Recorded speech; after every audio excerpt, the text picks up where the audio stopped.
大家好啊！你睇緊嘅係馬家貓嘅頻道。今日我哋會帶大家嚟到一個好少人但係好好玩嘅地方。呢度就係鴨脷洲啦。我哋今日都有 target㗎，我哋會用40蚊暢遊7大景點。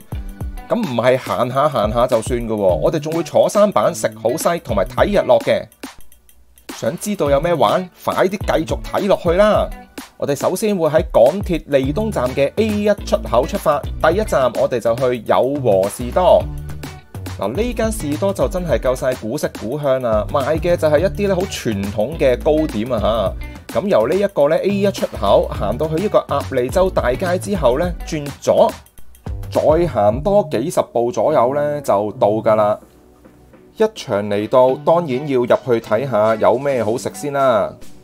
見到咧有啲我細個好中意食嘅大菜糕啦，有啲我大個咗之後都仲成日食嘅缽仔糕啦。咁望落去仲有啲唔知咩糕啦，茶果啦，你會見到啲咁樣嘅嘢啦。冇錯。咁老闆又似乎唔係好中意我哋拍嘢喎，咁我哋都乖乖地熄機走人啦。咁我哋買咗馬蹄糕同埋缽仔糕啦，馬蹄糕都幾清甜嘅，入邊有一粒粒咧咬落幾爽脆嘅馬蹄。咁缽仔糕咧就同出邊買嗰啲都差唔多啦，分別不大。咁兩嚿嘢加埋價錢就18蚊。喺出邊要揾一間咁樣嘅中式糕點店咧，其實有齊咁多款嘢食都幾難揾啊嚇！食飽咗少少之後咧，就行到去海邊嗰邊啦，我哋。咁呢一度咧，我哋會見到成個避風塘嘅全景，咁有好多漁船咧泊咗喺度啦，個漁村風味咧幾濃厚啊！岸邊咧亦都成日有啲艇家啦，會嗌上岸問你：喂，遊唔遊船河啊？咁樣嘅。咁我知道咧，呢一啲艇家啦，會遊船河嘅時候載埋你去咧珍寶海鮮舫嗰邊睇一睇嘅。咁但係我哋就決定去另一邊搭啲更加平嘅船仔。呢啲船仔喺邊度搭呢？咁大概就係喺鴨脷洲個市政大樓啦，對出少少嘅海邊嗰個位置。呢一種嘅舢板其實就係來回咧鴨脷洲同埋香港仔嘅一啲交通工具嚟嘅，距離就非常之近嘅啫。咁所以你都唔好預坐好耐啦，大概就4至5分鐘左右啦。不過價錢就真係好經濟實惠喎。你估下幾多錢一位？2個半咋？一陣呢，我哋就係搭呢一啲咁樣嘅舢板啦，咁啊漫遊整個香港仔避風塘啦。咁唔好講咁多，我哋一齊落去碼頭先啦。嗱，落到碼頭之後呢，你會發現呢碼頭呢分咗呢兩邊嘅，咪就係左邊同右邊咯。左邊嘅船就會去魚市場嗰邊，右邊嗰啲呢就去香港仔巴士總站。咁我哋就是但啦，有船就上啦，反正兩邊都唔係我哋目的地。我咁大個人呢，都係第一次坐船啦嚇，喺避風塘裏邊呢遊嚟遊去嘅。今次呢2個半呢一個代價，認真唔話得啊！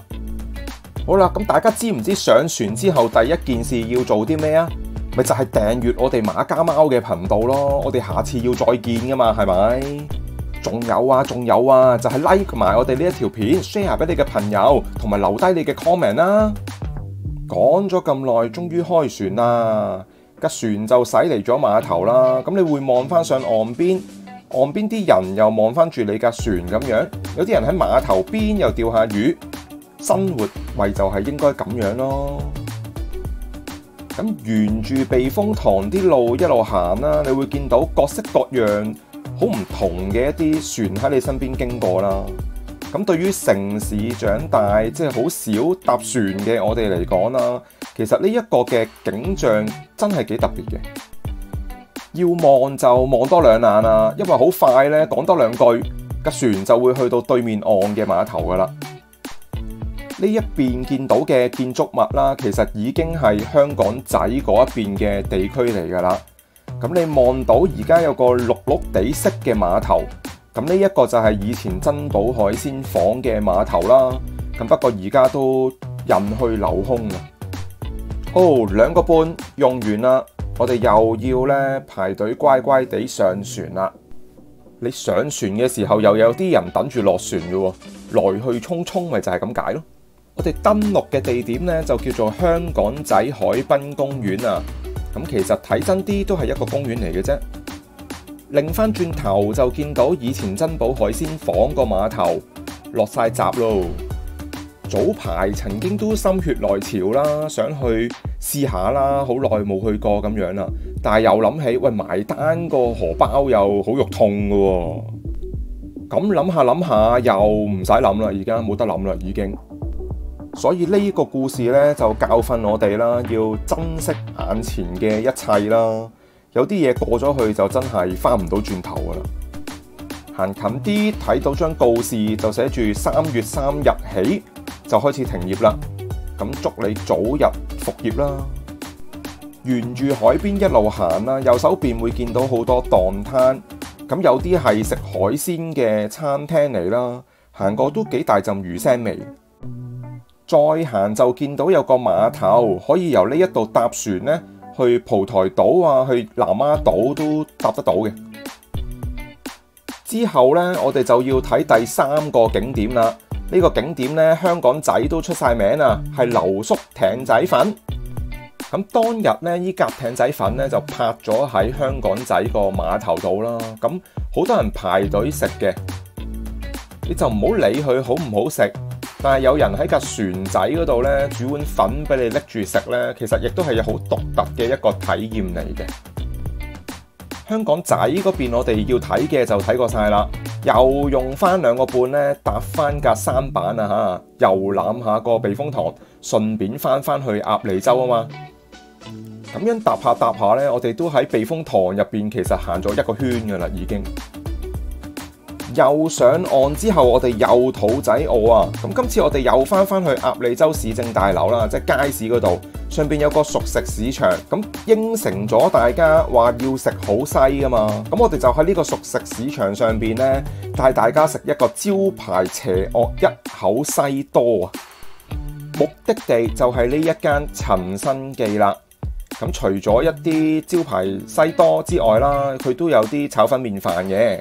夜晚就做埋呢一個海鮮嘅加工，呢度啲姐姐就認真好人啊！我話俾佢知上嚟淨係食西多嘅啫，咁29蚊嘅生意，佢見冇位呢，都嗱聲跑去開張台俾我，呢一啲咪叫人情味咯。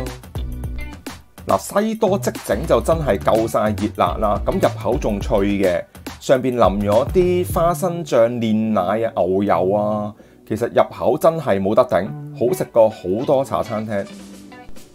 食飽拍籮柚，咁啊行落樓下，一落到樓下咧就去到我哋第5個景點，呢個就係洪聖古廟。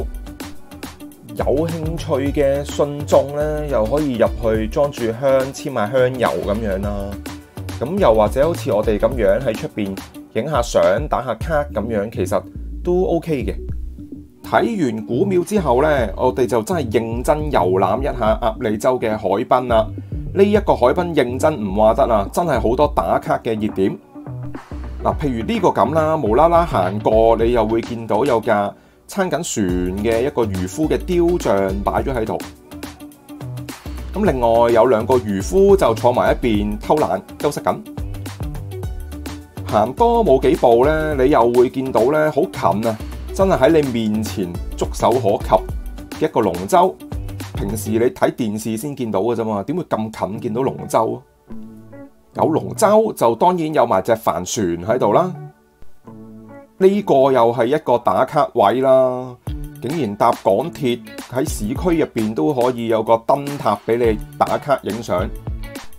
咁當日就藍天白雲啦，影出嚟咩都特別靚嘅。再行下咧，又見到有個位專係擺龍舟嘅喎，幾近。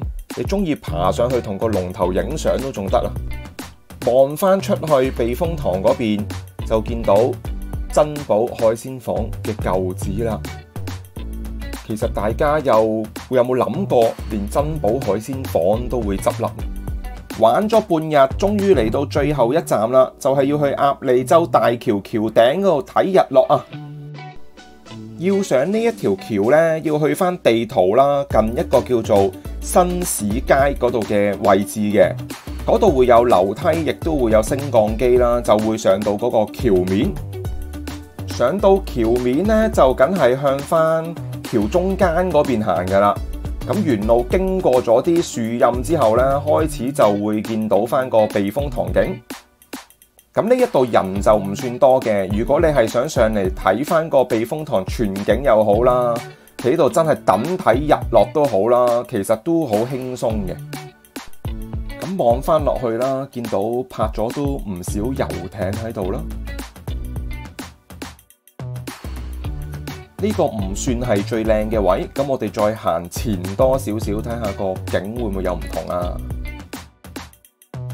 咁去到呢一塊牌附近呢，就差唔多啦。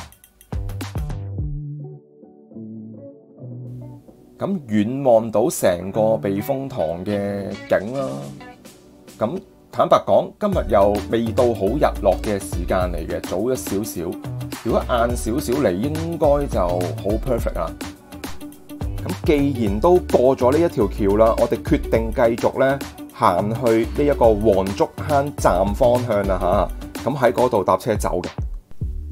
與其成日都係去嚟去尖沙咀、旺角、銅鑼灣嘅地方，不如真係有時抽半日出嚟嚟下呢一啲嘅地方探索下，可能有另一番嘅風味呢，係咪？今日就行到呢度算啦。咁大家記住呢 subscribe 我哋嘅 channel，follow 埋我哋嘅 IG， 我哋下條片再見，我哋一定要再見啊！拜拜啦！